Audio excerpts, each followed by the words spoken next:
1966 সালে পেটের ব্যথা নিয়ে আত্মশিল্পী সাহেবের দরবারে এসেছিলেন। আসসালামু আলাইকুম। আঙ্কেল একটু মাইক্রোফোনটা ধরেন। রাহমাতুল্লাহি ওয়া বারাকাতুহু। আমি আমার দাদার সাথে 1967 সালে তখন ক্লাস 3-তে পড়ি। আমার প্রচন্ড পেট ব্যথা ছিল।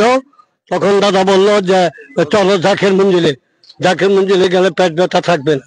তখন দাদার সাথে আমি আসি, আসার তাবারক খাওয়ার পর আমার এই জীবনের জন্য পেট ব্যথা চলে গেছে। এটা মহা নিয়ামত, বিশ্ব জাকের মঞ্জিলের এই তাবারক মহা নিয়ামত হিসাবে বিভিন্ন মানুষ খাবার খায়, তাবারক খায়, বিভিন্ন বালা মুসিবত থেকে রক্ষা পায়। জিয়াউর রহমানের আমলে একবার খাজা বাবার একটা কেরামতি লক্ষ্য করেছি। 18 মাস এক লাগে বৃষ্টি হয় নাই। তখন সমস্ত জাকেরান কেবলাদান হুজুরের কাছে যাইয়া খাবার মাঠে এত বড় বড় ঢেল যে তাবারক কি করে তাবারক খাবে।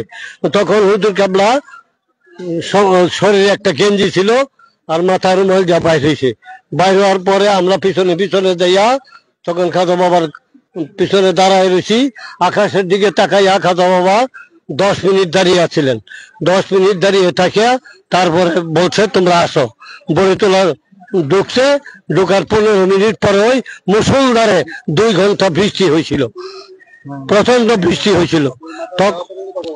তখন সমস্ত জাকেরান ওই খাবার মাঠে যাইয়া জিকির করছে এবং মাটি পাড়াইয়া এইগুলি সমান করছে।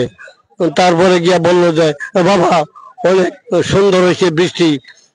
আমরা বললাম যে খাজা বাবার কারামতিটা আমরা দেখি নাই, আজকে এই কারামতি প্রখ্যাত কারামতি দেখলাম যে 18 মাস পরে একদিন খাবার মাঠের পানির জন্য চাইয়া বৃষ্টি আনছে, আল্লাহর কাছে চাইয়া বৃষ্টি আনছে।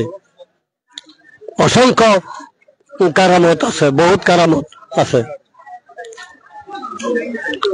খাজা বাবা ফরিদপুরি জিন্দাবাদ, জাকের ভাটি জিন্দাবাদ।